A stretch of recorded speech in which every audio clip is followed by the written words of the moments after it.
Hi, I'm Trooper Smacka. Hi, I'm Trooper Wellman, Please stay tuned for a behind-the-scenes look at being a state trooper. and together we can make a difference.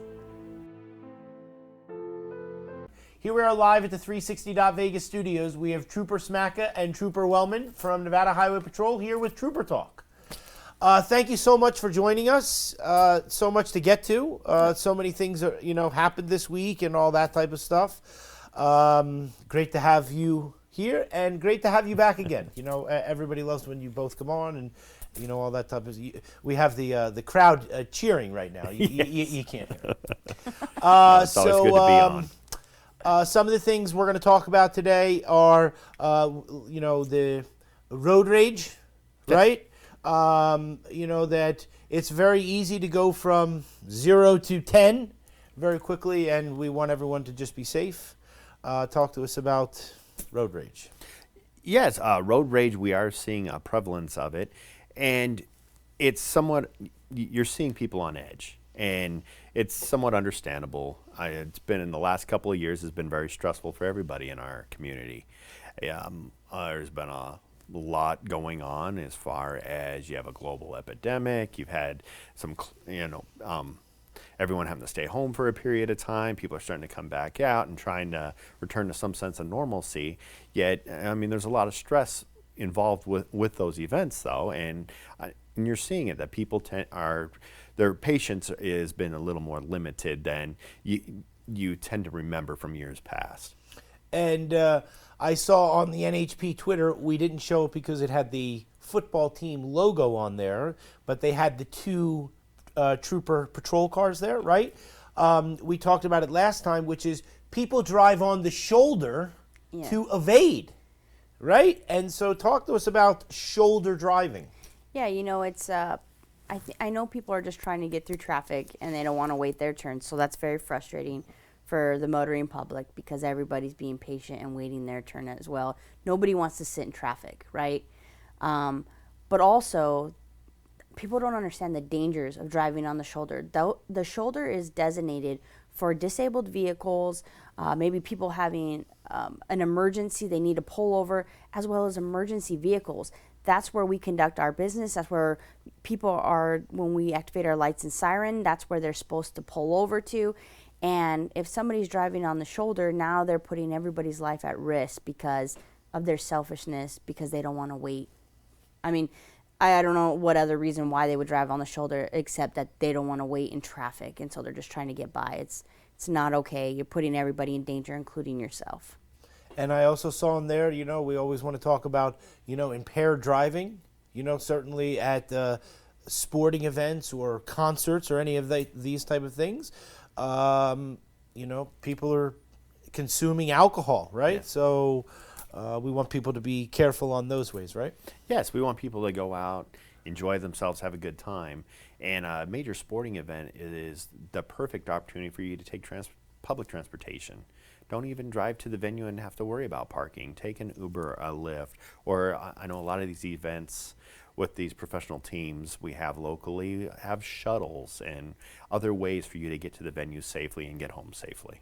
Yeah, I did. Go ahead. Trooper Smacka brings up a great point. Just recently, we have now the Raiders here in town, and going back to the shoulder, one of the issues we're seeing is people are making the right decision and planning ahead and taking Lyft and Uber and ride shares. And one of the issues we saw this past week was the Lyft and the Uber drivers were stopping on the shoulders, and it may not even been it might have been out of their control, but their occupants were exiting the vehicle on the highway and walking down the shoulder to get off at maybe Russell or something to get to the stadium. And that is so unsafe. Again, you have people that drive in the shoulder at a high rate of speed, and if we can't get to them in time, and you have these pedestrians walking in the shoulder, everybody is at danger, at risk now to possibly getting hurt. And you are not allowed to walk on the highway. It is against the law. So we really tried to put that out there on our Twitter to let people know, you cannot exit a vehicle on the highway and just start walking to get to the stadium. We know you want to get there, but just wait your turn. Please be patient. You'll get there. And you bring up another thing, which is, let's talk about now, what are you allowed to drive, right? You're not allowed to drive a bicycle, right? Like a pedal bicycle on the freeway? Right. If there's designated sidewalk areas, Right. then you have to, like, if there's bike paths and things like that, you cannot be on the highway. Not with be on a- the highway. with a and, bicycle. and the same with a pedestrian. So so that's a really good thing because somebody's going to get hurt one day if that continues, right? Yes, the highway is no place for a bicycle or, Or a a pedestrian walking. Yeah, it is for motor vehicles that are equipped for highway speeds. Yeah. You can't have mopeds out on the highway either. So that's going to be a thing we're going to talk about in the next Trooper Talk. We'll have a good picture of one of those drivers or something like that, and that will be a good thing for anybody because we know everyone's just trying to as well do what they can to make revenue in their Uber cars, but that's not where to park, and that's Right. not where to do Unsafe this. and illegal practice. Unsafe Exactly. and illegal practice. All right, that's a great thing to bring up. All right, let's get to some pictures. So this was from the Colonel. Yes. Okay, so Labor Day weekend was busy. Made 2,085 traffic stops, issued 1,400 citations, removed 54 impaired drivers. Now, this was from September 8th of 2020, right? Holy smokes, you guys are busy, right? I mean, let's talk a little bit about, because we're now getting into the holiday season and our mind is, sometimes not focused on just driving, right? Let's talk about that. Yes, we definitely keep busy because we are an international destination. And so when you have these holiday weekends here in Las Vegas, we're attracting visitors from all over the globe and a lot of visitors from neighboring states. And that keeps us very busy because, like we talked about earlier today, it creates situations where we have congestion and people start driving on the shoulders, people start getting aggravated from waiting, and we start having some road rage issues. So it's something we have to be very proactive and stay on top of because things can quickly spiral out of control when you have conditions like this where the city of Las Vegas is set up. We're already approaching 3 million residents. And so when you add all these visitors from around the globe to it too, you're going to obviously have some traffic congestion and the issues that result from that. And it's important for us to stay on top of it before things become dangerous and unsafe. And 54 impaired drivers, right? Yes. So that maybe somebody was doing wrong way driving. I mean, who knows what happens? But at the end of the day, that's 54 people that maybe those families of someone that they have an accident with is not coming home tonight. Correct. That could have been 54, at least 54 lives lost. And so we want everyone to come home, but it's very important on any day. But I brought this to light because when we look at what you're doing to help protect the city and the whole entire state, right? It's very important of what you do, and I wanted to bring that to light here. Absolutely. And on top of that, these 54 impaired drivers weren't caught just by chance. It was dangerous driving behaviors that drew our attention to them. So that's shown right away that we're not just by chance finding these impaired drivers. They're driving in an unsafe manner and catching our attention. Yeah. As well as we don't have 54 troopers out on the road. So this is also help from our communities, from our state, because without people calling in, seeing these reckless drivers or erratic behavior, there's not 54 of us. We would never have been able to get that many people off the road to keep others safe. So we thank our community constantly for their help. Star NHP, that's all you have to call, or 911 anytime you see a reckless vehicle or someone traveling at a high rate of speed, or anybody that you believe maybe could be having a medical episode or some sort of impairment, call us. We will head that way and we will stop the car, make sure they're okay and make sure they're not impaired, and you yourself can save a life. You by calling us, you just saved a life. And So- that's not you don't get in trouble for using your phone, right? No. To call in that instance, right? Yes, that's a great point. You are exempt from the cell phone law if you are calling 911 for any emergency. So please call us, let us know. Be careful and don't put yourself in danger, but please call us so that we can take these impaired drivers off the road. Right. All right. Let's go to now. You sent me this Yesterday. yesterday, Tell us So- what happened. This whole situation that So you. this happened, as you can see, it's daytime. Happened at approximately 4 p.m. in the day. As of right now, we do suspect impairment, but we don't have those answers yet. But this guy actually works with us. He helps with our buildings and stuff, maintenance man, and he's just riding home on his motorcycle. And as of right now, because it's early in an investigation, for an unknown reason, the vehicle made a left turn in front of him, and he lost his life yesterday. And it's tragic. Not only does it affect his family and his loved ones, but it even affected us because we know him. He's part of our family. Like he works with us in our buildings, and when it hits home, I think people it affects them a little more when it hits home. But it shouldn't take knowing somebody to feel that story and to know the consequences if you are impaired or just even not fully paying attention when you're driving. Like anytime you get behind the wheel or even on a motorcycle, like you now not only have control of your life, but others around you, and so you need to be responsible. And so unfortunately this man lost his life yesterday, and it's a tragic event. It is definitely a ripple effect that's felt throughout the community whenever we lose somebody tragically in a automobile crash. And you guys just lost somebody, Yeah. I look at, after a couple of Trooper Talks ago, when you showed me the shoes, Yeah. right? So now I look down there and I see somebody's gloves. Yeah, work gloves. Those Right, those are his gloves. You know what I mean? And you can feel, the energy through the camera. People always say, Yes. you can't feel that stuff, and you go, oh no. If somebody looks through the camera, you can feel that because you feel the same chills throughout your body because you know that you're speaking the truth. I mean, that's horrific. Yeah. Someone once told me October 1st for Route 91, as they walked through the grounds, even though everything had settled and everyone was gone, they could see boots that people had literally stepped out of and ran. They could see the hot dog machine still rolling, very eerie feeling. And that's how we feel when we go to these scenes as Still well. money on the counter. I mean, Yeah, people, cell and phones Like still- Trooper Woman said, people are literally running right out of their boots, and you see these boots lined up at the convenience stand still. Yeah. It was really chilling for those first responders who had to clear the concert venue afterwards, and just seeing these remnants of people enjoying themselves and how quickly it all changed. It's like time froze, right? Yeah. So when we go to these fatal scenes, you look at their cell phones. Some of them are still on. The radio's playing.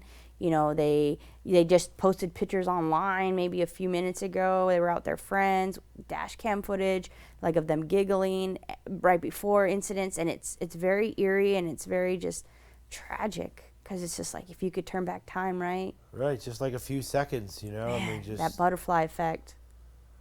Well, we didn't know all that, wow. Yeah. And if you think you're impaired, stop what you're doing and find some other way to get somewhere. It's You just know what no- I mean? there's Like just it's no just excuse. no excuse. All right, let's try this one. How about this one? Yep. Once again, we got to be very careful when we're driving around commercial vehicles. I mean, 'Cause this is a anytime- tractor trailer. Yeah, anytime we have a tractor trailer involved in a crash, it's going to cause significant damage, and it's going to shut down the highway for an extended amount of time because you're always going to have it's a large truck, everything's bigger, so you have a lot. You're going to have fuel spills involved, and then you have the cargo. That's if you have the truck separate from its trailer, or the trailer, as you see here, break apart and its contents start coming out. That's a huge loss too. Everything this truck is carrying has to be condemned now because it was food. Yes. So it's a big mess anytime we have a crash involving. Thankfully, we didn't have any major injuries with this crash. Yeah. But at the same time, I mean, it is a big problem for just the commute Yeah. Yeah. Hours. and industry. Hours. Yeah, I was going to say that we probably can't mention the TV show, but on cable television, there's a couple shows that show the tow truck drivers with wrecks like this, right? And so like they could be on these wrecks, the tow truck guys, like you're saying, removing the contents 6 hours, 5 hours, you know, and so this freeway is shut down. There's just so much that goes into this scene. You would think, okay, they just got to drag it over. This, and that. No, there's hours of work and resources that go into something of this. You think of businesses. Crash. Yeah. You got small businesses, restaurants, grocery stores that are waiting Everyone's for this affected. material that will never arrive, and it's going to affect their business. Or the people that had to sit and wait, and now they Yes. can't get to their destination of other semi trucks that have, you know, produce and stuff trying to get to a destination because they had to wait because the roadway's closed. Like, it's a ripple effect. Ripple effect. And we talked about that on the Trooper Talk, which is, you know, where you guys go into the trucks and, you know, we make sure, and, you know, it's very important that they're just as important as a motorcycle. And so Yeah. even though they're bigger, you know, that we have to be careful and be courteous of the truck drivers. Because, yeah, like you say, they're large machines that can be very dangerous.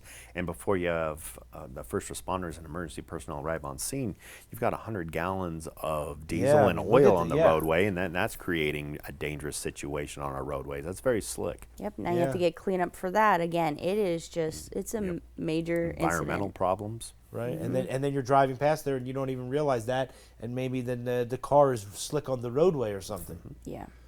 All right, let's go to. All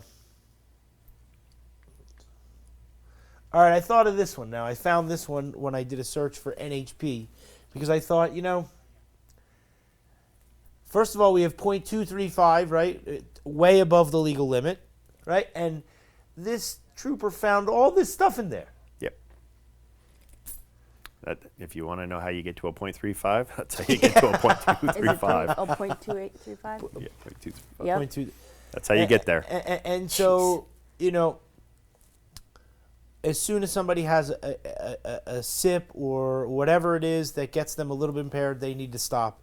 And so on this one, I just wanted to show, like, not as funny, but like, you know, sort of funny in a way, like to make you think, holy smokes, that's a kind of a crazy picture. But like, Yeah. you know, If a trooper puts alcohol like that on the hood of a car and takes a photo, Yeah. it's because it was open container. We don't, I mean, you can have alcohol in your car as long as it's not open, right? The seal can't be broken.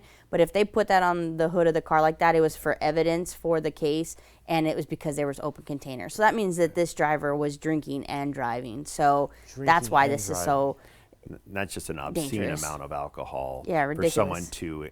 to ingest and then think it's okay to drive. yeah. It's just obnoxious. and I never even thought about the fact of drinking and driving is Yeah. probably different from drinking then driving, right? Yeah. I'm, Like, you know, because if you're drinking, it'd be like just drinking a soda. You know, you're driving like this or something, right? It's yep. no good stuff. All right, how about this? I thought of this one because this is near the airport tunnel. Yeah. Now, I wanted to bring up this because whether you're going to the airport or not, sometimes our mind is not on driving. And so I don't know what happened here, but, you know. The scary thing, especially when you're talking about the airport tunnel, is we're coming back to impairment. And I've been on fatal scenes just like this one where this appears to be a wrong way, just given the significant frontal damage of this vehicle. And when you're talking with an airport tunnel and you have a wrong way driver coming at you who's impaired, you've got the 3 lanes in that tunnel, but you don't have a whole lot of shoulder. You don't have anywhere really to go. And Yeah. that's a real serious concern. You got to really be careful, especially when traveling at night. And if you see someone coming towards you going counterflow to traffic, that's critical that you slow down and pull off to the side as far as you can. But more importantly is please call us so we can get this car stopped before they cause something like this. I mean, I never even thought, right? Wrong way driving in the tunnel. Like, I just picked this Yeah. picture. Yep. Unfortunately, it's happened more than once. He hit it right on the nose when he said that you have nowhere to go when you're in the tunnel, right? You're trapped to an extent. And so whether Yeah. somebody's coming wrong way or somebody's traveling reckless at a high rate of speed, a lot of people like to go faster there because it's loud and you can hear your car. And I don't even know, I don't know exactly all the reasons why, because I would never do that. But they just changed the speed limit in our airport tunnels to 35 miles an hour to slow people down. That is how big of an issue it is because people want to go fast. I don't. You ever heard of that game where people hold their breath through the tunnel? Yeah. And they try to make it through. Like, I don't know if that's what they're doing, but people need to slow it down because too many people are getting hurt. So 35 is the new speed limit through the Yeah. tunnel. Yes. And maybe a lot of people don't know that. So that's something It's that posted over and over and over. And it's in speed there limit listed all the way along the tunnel there. Okay. because that's how much we're trying to slow people down. 'Cause, Us this and is a crash where they're Metropolitan not going Police. 35 miles an hour. No, not at all. Yeah. Oh Yeah. my goodness, I couldn't even imagine now because I'm thinking, like at least if you had a wrong way driver, you like on a freeway, you could like really veer to the right. But like Something. you'd be so scared because you're like enclosed and you're turning and And No, what yeah, your best bet is just to get over as far as you can, and more importantly, for everyone to be going the speed limit when you're in the tunnel. Yeah. and then call Star NHP. I mean, holy- 911, anything. Just call somebody, get us out there, wow. All right, how about this one? 0 fatalities I found. Yes. Right? So this shows the fatalities that are, by the county Statewide and through the stuff county, like that. yes. Right? Explain to us what we have here. What we're showing is here in Clark County, you can see we have the vast majority of the fatal crashes, but this is also where the vast majority of the people of the state live. But what's troubling is you see that we're up 25% from just last year. And it could be argued, well, last year, we had everything closed down for the global pandemic and this and that. But unfortunately, last year was also an increase from the year previous to that when in 2019, there was no closures. So that was a troubling trend is even though we have a global pandemic and a lot of people were staying home, our fatals were still increasing. And we've talked about it before, Neil, where a lot of that is people were driving at very high rates of speed and starting to drive in very reckless manners.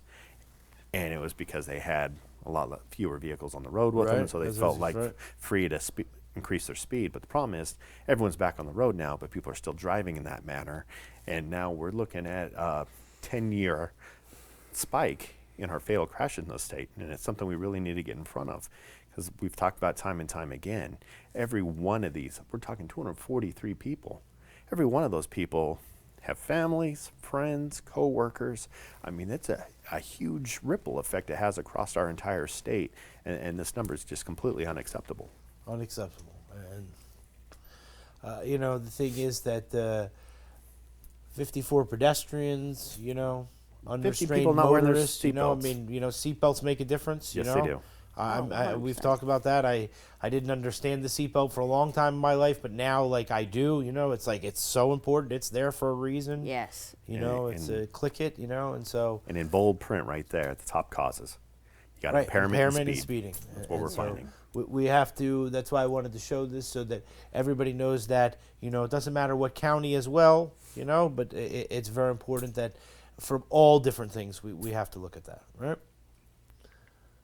Okay. So I found these few little statistics, right, which is exactly like you're talking about. So the wrong way drivers through April is above from 20 to 21, and Now, it's not always impaired drivers, but the majority are impaired drivers. right. And- Let's and face that's it. showing the trend. Somebody that's not from here, maybe maybe they make a mistake or something. I'm sure that you've seen that. Somebody just doesn't understand which exit to get. But like, Yeah. Yes. But like even that. like we talked about on the other episodes is like we have big red signs that say wrong way now on majority of our freeway entrances and exits, so to prevent people that are confused Yeah. from getting on the highway wrong way. Yeah.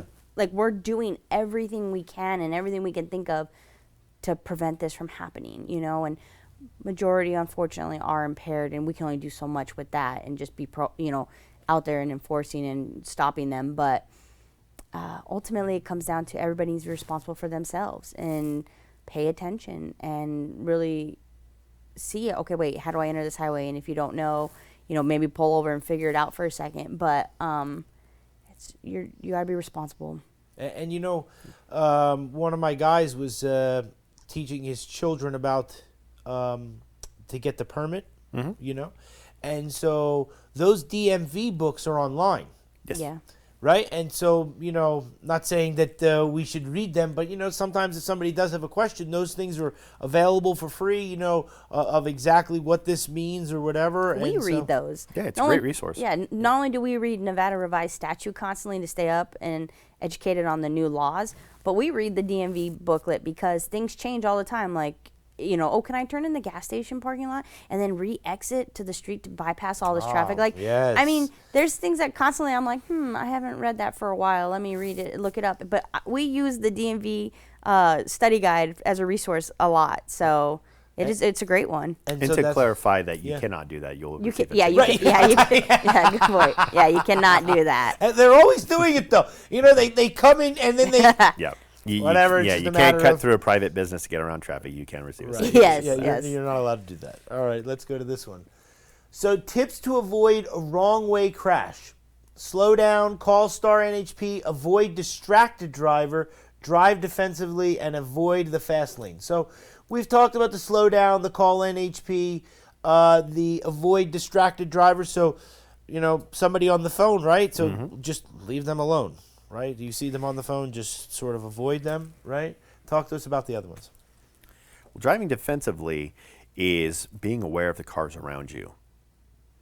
And Making so- sure that you're not just paying attention to your driving and what you're doing, but you're checking your mirrors, you're looking around, you're anticipating other people's actions and what they're going to do. If they're going to slam their brakes on you, if they're going to cut you off, you're trying to anticipate that so you don't get collected in their collision. And when we think about that, that's not only the anticipation of, the cars that are in front of us, right? But to maintain sort of a safe distance and all that type of stuff, because usually there's somebody who's doing this type of thing, getting up the road to, again, maybe get one traffic light ahead or something, right? Yeah, and just like he said, driving, like constantly checking your mirrors. I don't know how often when you drive do you look in your rear mirror. Like a lot of us use our side, right, to Yeah. change lanes and stuff. But do you look at your rear mirror a lot, or are you focused on ahead?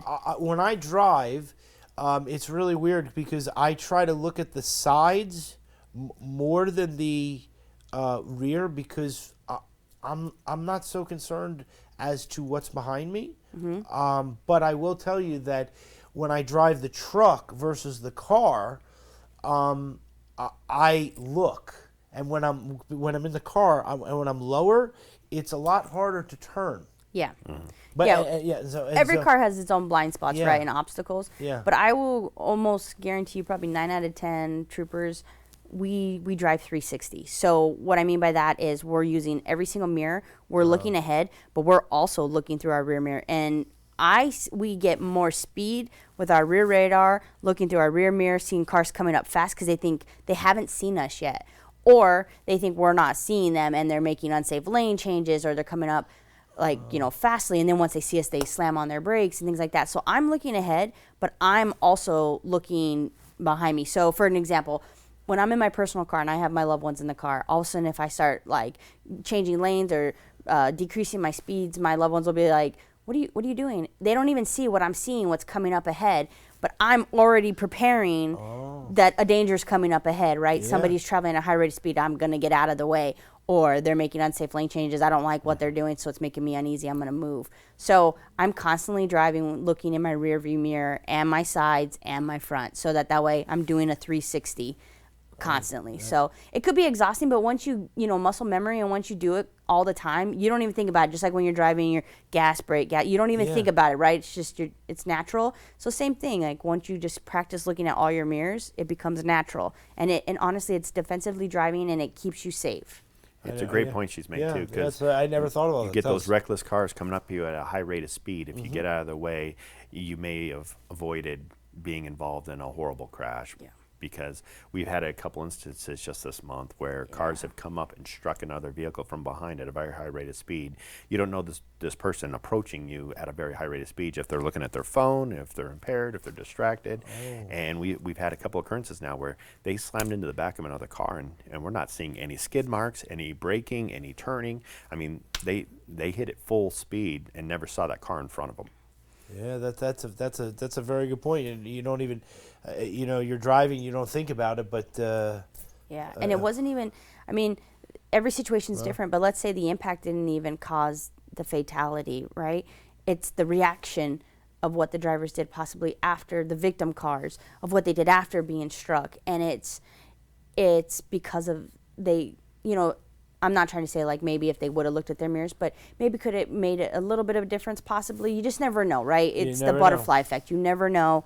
But you're super startled when you get in an accident, if for people that haven't been involved in an accident. And so if you are prepared and you know it's coming, maybe you can do something to prevent it from happening. Yeah, it's anticipating the unexpected Thank you. and not panicking when it occurs. That's the word I was thinking. And you know, with the Trooper Talk trying to save one life, you know, I mean, like maybe somebody's going to watch this and go, oh, you know, like just like we're talking, oh, you know, that's kind of interesting. I never thought about looking like that, you know, from the rear view. But getting the 360 perception might be a lot better. And then we've talked about the fast lane before. Yeah, talk to us about that. What does this mean? What we're finding is a lot of, not every time, but the majority of the times we're finding these wrong way drivers are usually coming towards you in the fast lane. So if we can be in the middle lanes, which is probably better anyway because you have yourself a little bit more room, you know, in case something's there. But options. But avoid the fast lane, especially at night. We're finding that that's the majority of our wrong way calls is going to be overnight, early morning hours when it's dark outside. And so I always recommend, especially to young drivers or new drivers, when you're driving and it's dark outside, stay out of the fast lane. Use it to pass, but then get out of it. And that's the lane all the way to the left, right? Yes. And they would call that the slow lane, which would be all the way to the right. Yes. Right? And if you're in the fast lane and you see someone approaching, just get to the right. Get to the right? Okay. Let's try this one. Wrong way drivers, 90% are fatal in 2019, an impaired driver. That just comes down to speed and force. Yeah. When you're talking two cars on the highway going highway speeds, colliding head on, you got 75 miles an hour, they come together, that's a 150 mile an hour collision. A lot of times we're going to find that one or both cars will combust at that sheer amount of force coming together at those speeds and the weight of vehicles, talking, you know, at least 10,000 pounds each, coming together at 150 mile an hour force, it's going to be deadly. Yeah, that momentum. Yeah, I mean, and that's why we got to stop the impaired drivers, you know, just like we talked about, you know. But my hope on this Trooper Talk was to put some real statistics so people would be able to see. Yeah. You know, like sometimes we have the accidents and this and that, but I wanted to put some hard facts here. Now, let's talk about the buckling up of the seatbelt. How important that is, that there are accidents in the world. You know, I mean, like, you know, we talked about road debris or this, or, you know, sometimes there are accidents. And so we know they save lives. So talk to us about the seatbelt. We know so strongly that they save lives. We're absolutely stunned when we see somebody not using their seatbelt. It is literally the difference between life or death. I can't tell you the number of crashes that both Trooper Wellman and myself have responded to, where you look at the car and you're thinking, oh, that amount of damage, somebody must have lost their life in this crash, and you see them walking around with bumps and bruises. And then the inverse of that, where you show up on a scene and there's really not that much damage. Like, for instance, on a big truck that's rolled over, you don't see a lot of intrusion. It doesn't look too bad. And then you've seen somebody's lost their life purely because they weren't wearing their seatbelt. They were thrown from their vehicle. Yeah. And when you're thrown from your vehicle, you're going to lose your life from either striking an object or having your own vehicle rolling over you and striking you.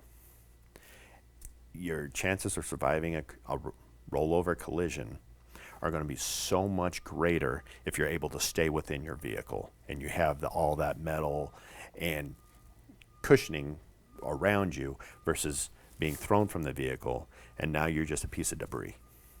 Yeah, and you know, we've talked about before where just traveling on the roadway, just on, you know, where you go on the 95 to the 15, you know how there's like those bumps, right? Mm-hmm. Yeah, that you can just be traveling on the roadway and hit a bump And if you're not wearing your seatbelt, you know, all of a sudden, you know, your head Yeah. can hit the thing. I mean, you know, a lot of things can happen, right? Yeah, 100%. And then that goes right into you need to slow down, right? Because you never know where, well, one, you should be traveling the speed limit. You know, the roadways have been designed to travel at this rate of speed for a reason, you know, and we don't want to see people get hurt.